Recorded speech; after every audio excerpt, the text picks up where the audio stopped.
supporters on that side. To Senator Santorum's point a moment ago, boy, I've covered a lot of these Democrat. This is quite You've seen the opposite party usually shakes your hand. They shake your hand, and they fight for those seats. I mean, those seats are not assigned. It's you have to get there hours and hours and hours ahead of time. And if you get up and leave, you don't keep your seat. I mean, someone else will take it. There was that woman with one of the congresswomen basically holding a sign saying this is not normal. You saw on the other side one of the congressmen take that sign away from her. This could be the beginning of somewhat of the protest coming from the left. But I got to tell you, what a warm reception. You could tell on the Republican side there is pure excitement.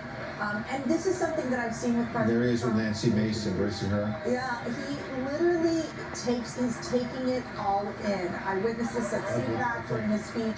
He's really just taking in the moment and talking to these members. He's surrounded by Steve Scalise, of course, another House and Senate leader. Yeah, John Barrasso from the Senate. You have to wonder when he was in all of those New York court hearings, thinking, hey, I could be giving a speech in a year or two, packed Congress. That is, you don't really see that very often. Will I be giving a speech to a joint session? And Chuck Schumer standing there in the aisle, neither of them embracing or talking to Yeah, there's Ed Markey from Massachusetts, not shaking his hand, not reaching out. There would be ads cut by Democratic primary opponents if you saw them shake Donald Trump's hand. Yeah, but this used to be something where you could reach out and people from both parties would talk to one another. But look at Adam Schiff right there. He used to be a House member, now a senator, with basically he had his back turned to the President of the United States, and they're basically just conducting conversations amongst themselves and not even turning to the president. They're deliberately ignoring the president. And that's not going to play well in middle America. No, I mean this is not a partisan moment. There's a retired justice, as you mentioned, Justice the Kennedy. House and Senate. That's Justice Kennedy. Yeah, this is a moment where the country comes together and listens to the president, and you show a modicum of respect, not for him, but for the office. That's always been the case, and it's not anymore. You have to wonder what Justice Kennedy was telling Trump in that long moment. Yeah, well, now he's embracing military leaders. Nobody knows any of these military folks because all the ones that we knew were fired. He has reshuffled half of the military leadership. So these are all new folks. We're going to need a seating chart to figure that out. We do know that Defense Secretary Pete Hegseth, this was noted before, only got in by one vote, is already reshaping the military. There is Marjorie Taylor Greene, of course, wearing the Trump was right about everything. That's right. Now you hear a chance of USA, obviously. And you can see the Speaker of the House and the Vice President excited to see the President. Let's listen.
Thank you.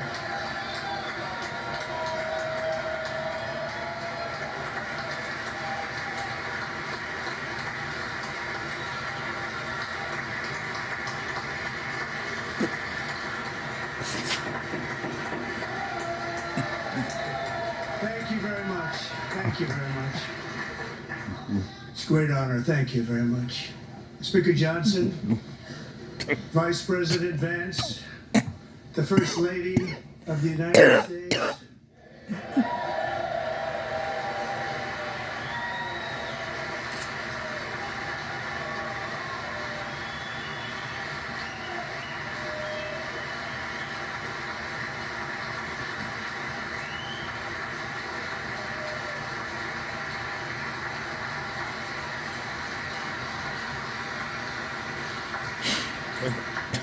members of the United States Congress, thank you very much.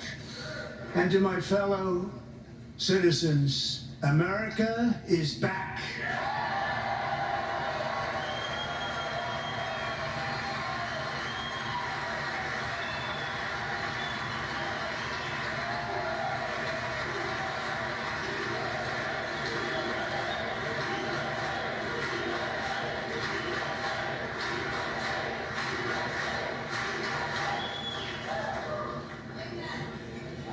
6 weeks ago, I stood beneath the dome of this Capitol and proclaimed the dawn of the golden age of America.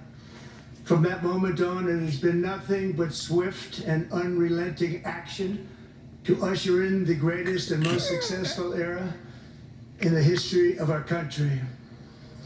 We have accomplished more in 43 days than most administrations accomplished in 4 years or 8 years, and we are just getting started.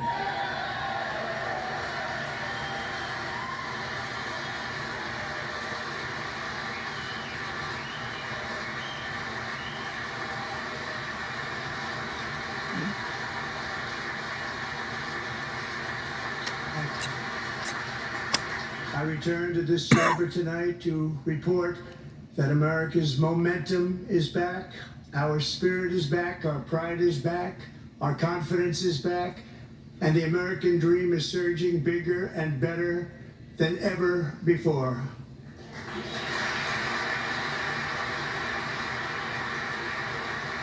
The American dream is unstoppable, and our country is on the verge of a comeback, the likes of which the world has never witnessed and perhaps will never witness again.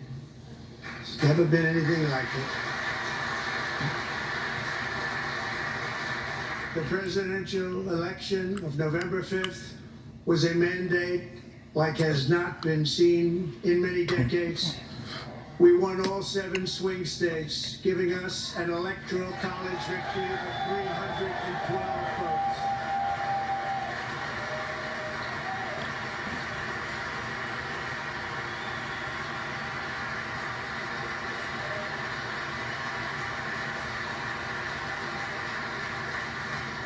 We won the popular vote by big numbers and won counties in our country.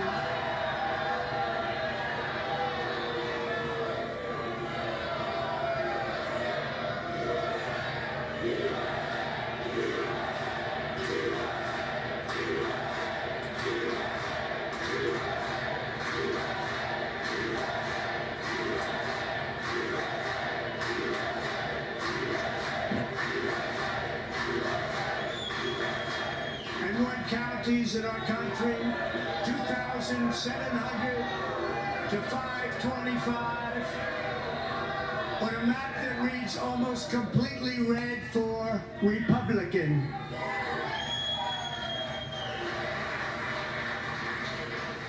Now, for the first time in modern history, more Americans believe that our country is headed in the right direction than the wrong direction. In fact, it's an astonishing record, 27-point swing, the most ever.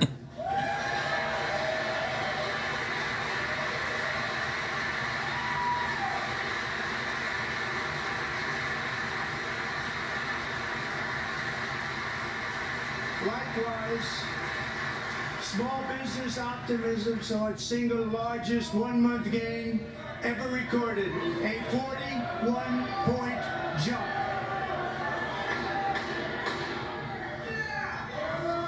Members are directed to uphold and maintain decorum in the House and to cease any further disruptions.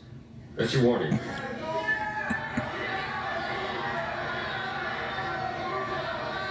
Members are engaging in willful and continuing breach of decorum, and the chair is prepared to direct the Sergeant-at-Arms to restore order to the joint session.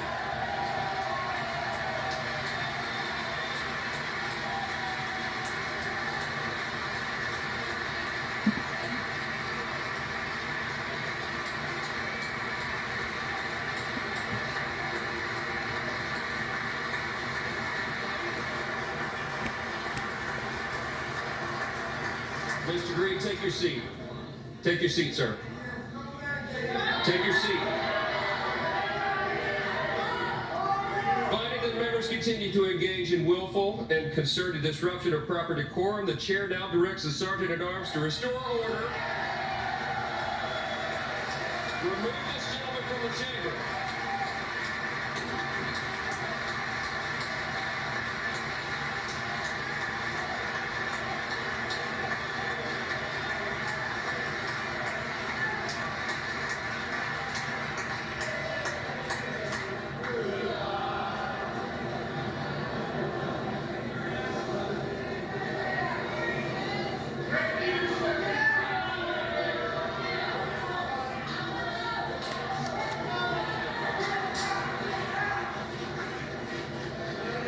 Members are directed to uphold and maintain decorum in the House.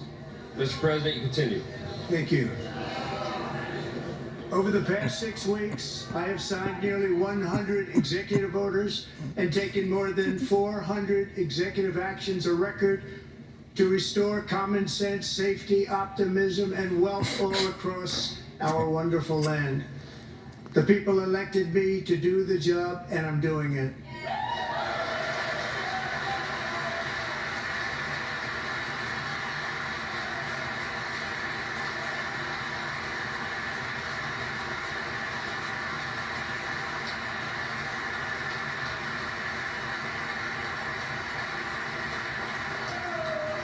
In fact, it has been stated by many that the first month of our presidency, it's our presidency, is the most successful in the history of our nation. By many.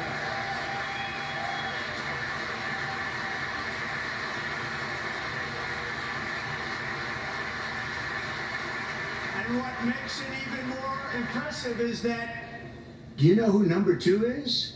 George Washington. How about that? I don't know about that list, but we'll take it.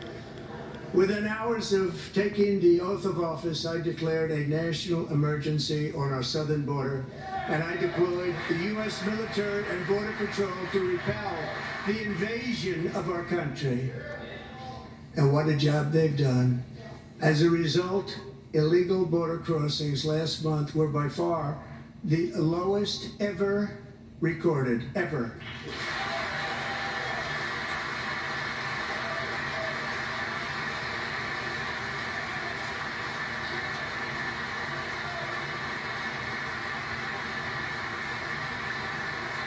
They heard my words and they chose not to come. Much easier that way. In comparison, under Joe Biden, the worst president in American history, there were hundreds of thousands of illegal crossings a month, and virtually all of them, including murderers, drug dealers, gang members, and people from mental institutions and insane asylums, were released into our country. Who would want to do that? This is my 5th such speech to Congress. And once again, I look at the Democrats in front of me, and I realize there is absolutely nothing I can say to make them happy or to make them stand or smile or applaud. Nothing I can do. I could find a cure to the most devastating disease, a disease that would wipe out entire nations, or announce the answers to the greatest economy in history, or the stoppage of crime to the lowest levels ever recorded. And these people sitting right here will not clap, will not stand, and certainly will not cheer for these astronomical achievements. They won't do it, no matter what. Five times I've been up here. It's very sad, and it just shouldn't be this way.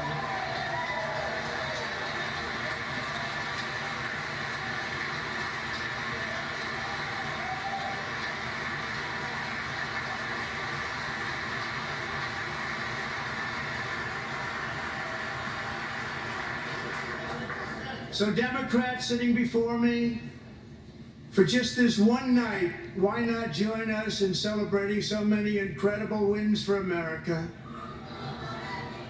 For the good of our nation, let's work together and let's truly make America great again.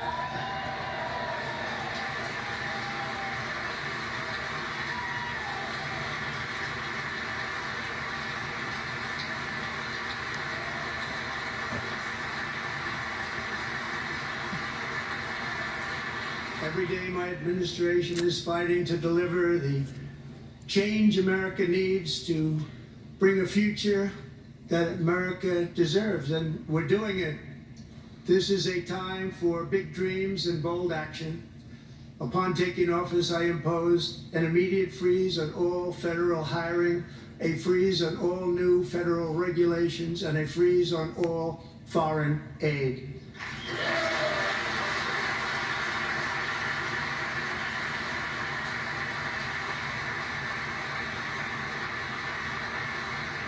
I terminated the ridiculous Green New Scam. I withdrew from the unfair Paris Climate Accord, which was costing us trillions of dollars that other countries were not paying.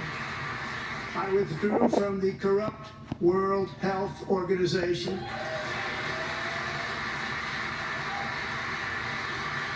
And I also withdrew from the anti-American UN Human Rights Council.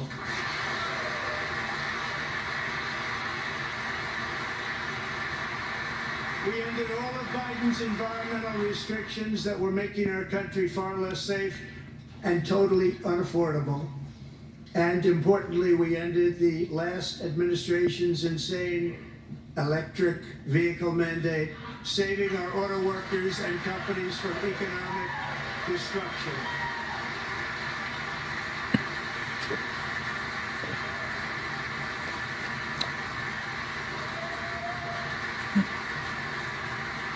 To unshackle our economy, I have directed that for every one new regulation, 10 old regulations must be eliminated, just like I did in my very successful first term.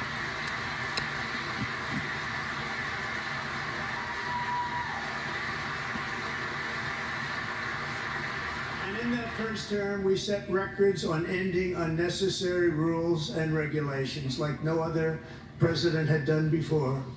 We ordered all federal workers to return to the office. They will either show up for work in person or be removed from their job.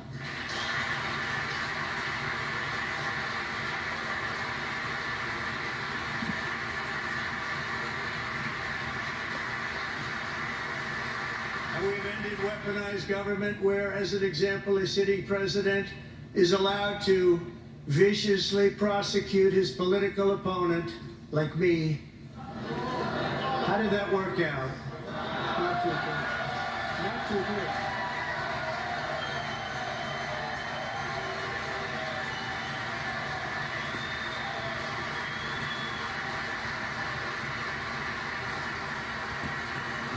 And I've stopped all government censorship and brought back free speech in America. It's back.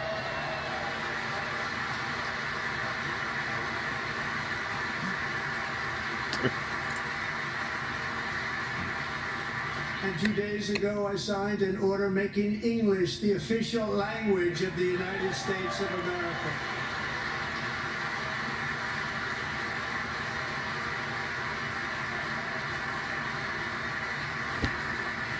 I renamed the Gulf of Mexico the Gulf of America.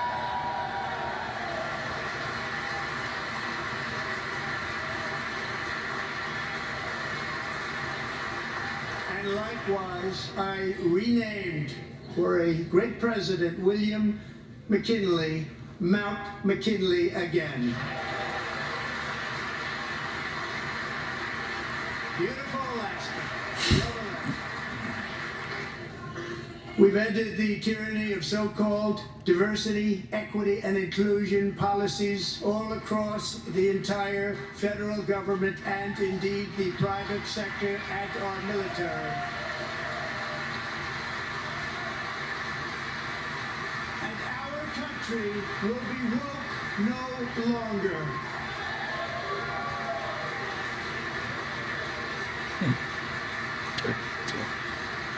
We believe that whether you are a doctor, an accountant, a lawyer, or an air traffic controller, you should be hired and promoted based on skill and competence, not race or gender. Very important.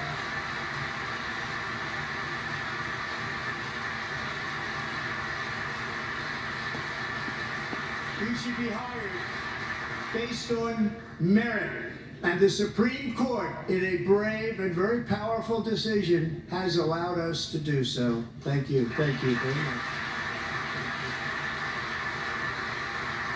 We have removed the poison of critical race theory from our public schools, and I signed an order making it the official policy of the United States government that there are only two genders, male and female.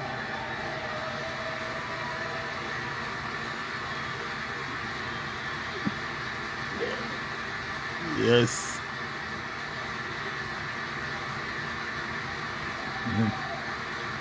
I also signed an executive order to ban men from playing in women's sports.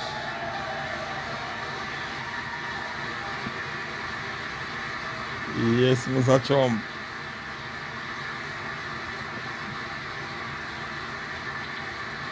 3 years ago, Peyton McNabb was an all-star high school athlete, one of the best, preparing for a future in college sports. But when her girls' volleyball match was invaded by a male, he smashed the ball so hard in Peyton's face, causing traumatic brain injury, partially paralyzing her right side, and ending her athletic career. It was a shot like she's never seen before. She's never seen anything like it. Peyton is here tonight in the gallery, and Peyton, from now on, schools will kick the men off the girls' team, or they will lose all federal funding.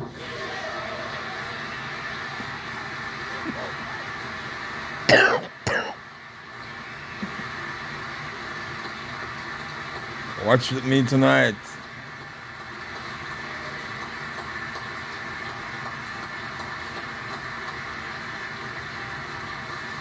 My show.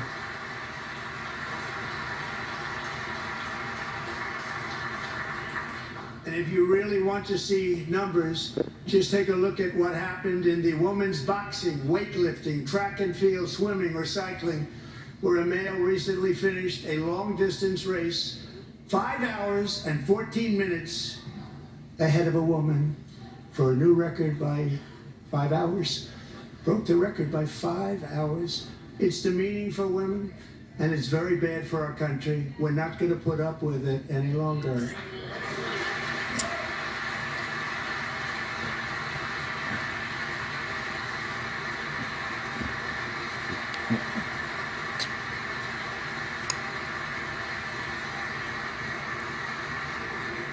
What I have just described is only a small fraction of the common sense revolution that is now, because of us, sweeping the entire world.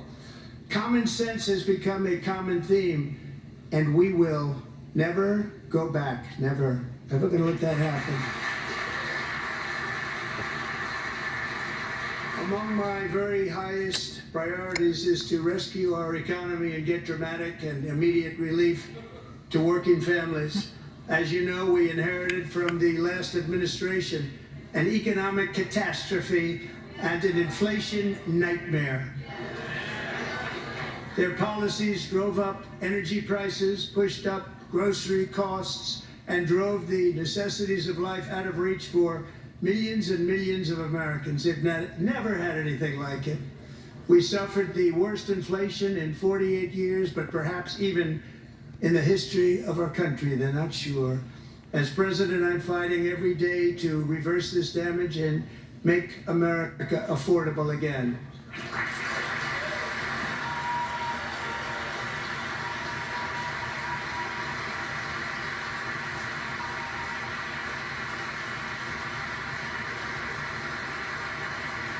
Joe Biden especially let the price of eggs get out of control. The egg price is out of control, and we're working hard to get it back down. Secretary, do a good job on that. You inherited a total mess from the previous administration. Do a good job.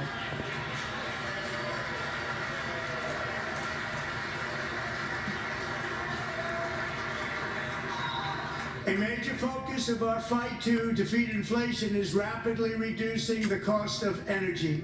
The previous administration cut the number of new oil and gas leases by 95%, slowed pipeline construction to a halt, and closed more than 100 power plants. We are opening up many of those power plants right now.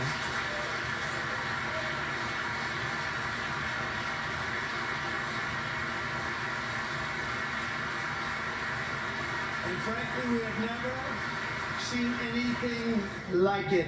That's why on my first day in office, I declared a national energy emergency. As you've heard me say many times, we have more liquid gold under our feet than any nation on earth, and by far. And now I fully authorize the most talented team ever assembled to go and get it. It's called Drill, Baby, Drill.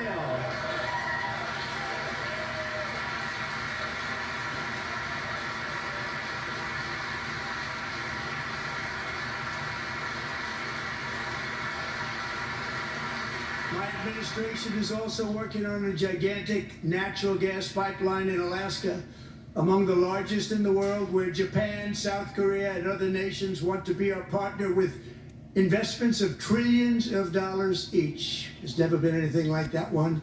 It will be truly spectacular. It's all set to go. The permitting is gotten. And later this week, I will also take historic action to dramatically expand production of critical minerals and rare earths here in the USA.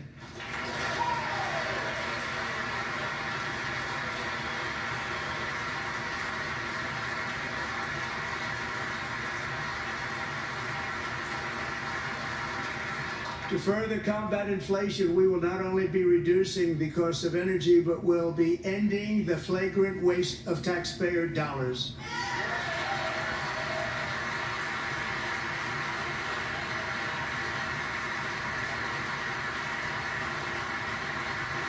And to that end, I have created the brand new Department of Government Efficiency. Go!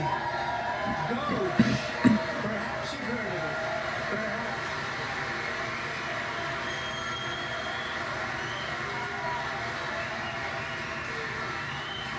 Which is headed by Elon Musk, who is in the gallery tonight.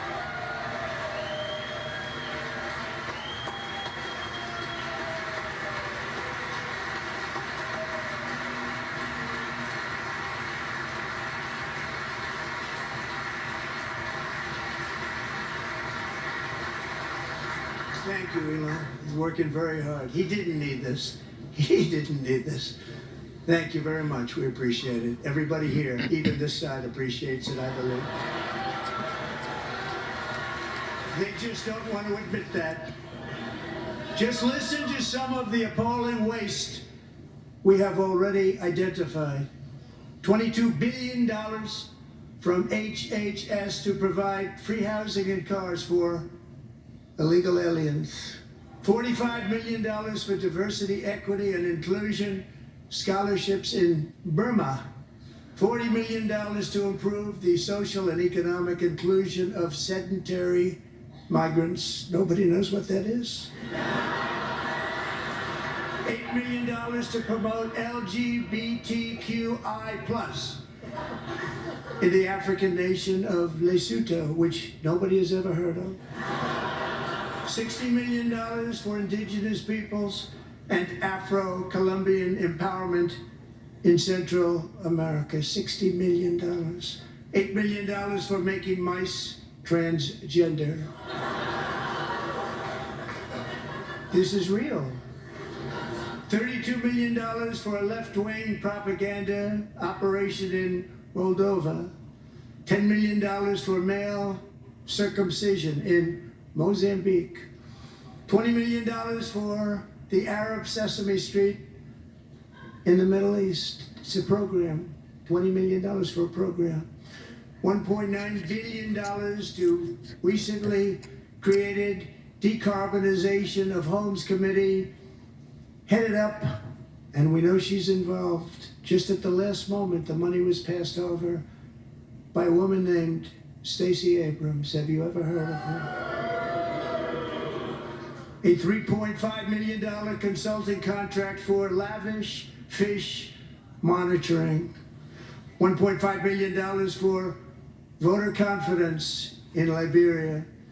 $14 million for social cohesion in Mali. $59 million for illegal alien hotel rooms in New York City. He's a real estate developer. He's done very well. $250,000 to increase vegan local climate action innovation in Zambia. $42 million for social and behavior change in Uganda. $14 million for improving public procurement in Serbia. $47 million for improving learning outcomes in Asia. Asia's doing very well with learning. You know what we're doing. Should use it ourselves. $101 million for DEI contracts at the Department of Education. The most ever paid, nothing even like it. Under the Trump administration, all of these scams, and they're far worse, but I didn't think it was appropriate to talk about them. They're so bad. Many more have been found out and exposed and swiftly terminated by a group of very intelligent, mostly young people, headed up by Elon, and we appreciate it. We found hundreds of billions of dollars of fraud.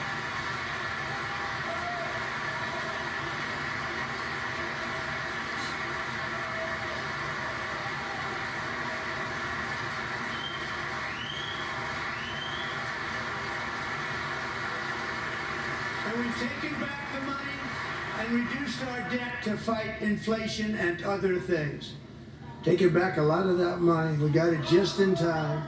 This is just the beginning. The Government Accountability Office, a federal government office, has estimated annual fraud of over $500 billion in our nation, and we are working very hard to stop it. We're going to. We're also identifying shocking levels of incompetence and probable fraud in the Social Security program for our seniors and that our seniors and people that we love rely on. Believe it or not, government databases list 4.7 million Social Security members from people aged 100 to 109 years old. It lists 3.6 million people from ages 110 to 119. I don't know any of them. I know some people that are rather elderly, but not quite that elderly. 3.47 million people from ages 120 to 129. 3.9 million people from ages 130 to 139. 3.5 million people from ages 140 to 149. And money is being paid to many of them, and we're searching right now. In fact, Pam, good luck. Good luck. You're going to find it. But a lot of money is paid out to people because it just keeps getting paid, and nobody does, and it really hurts Social Security and hurts our country. 1.3 million people from ages 150 to 159, and over 130,000 people, according to the Social Security databases, are age over 160 years old. We have a healthier country than I thought, Bobby.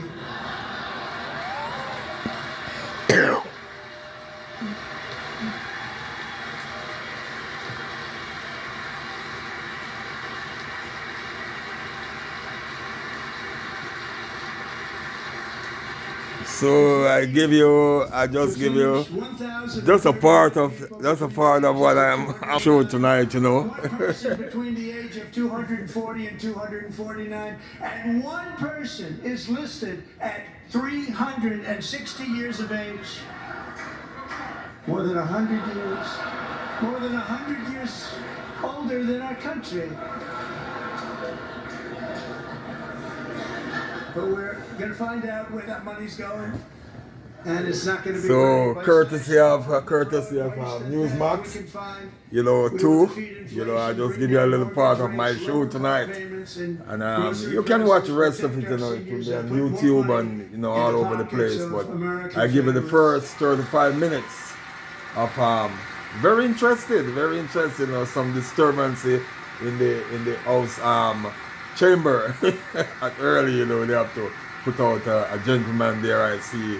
You know, and also on the other side, no one is clapping or anything on the other side, you know. So, you know, it's very interesting to watch. Very interesting to watch. The 36 minutes that I did, all right? So I'm just giving you just that alone, all right? But I'm going to watch the rest, but I'm just sharing. I just share 36 minutes with you, you know, as you can, you know, go up and watch it, right? So thanks for watching. Thanks for watching and sharing my show tonight with you, all right, as the president continue his speech right now at the House chamber, in great detail, what we're calling the Gold Card, Congress, all right, which goes on blessings. sale very, very soon. Catch you tomorrow night for my next show, all right. We will Blessings. allow the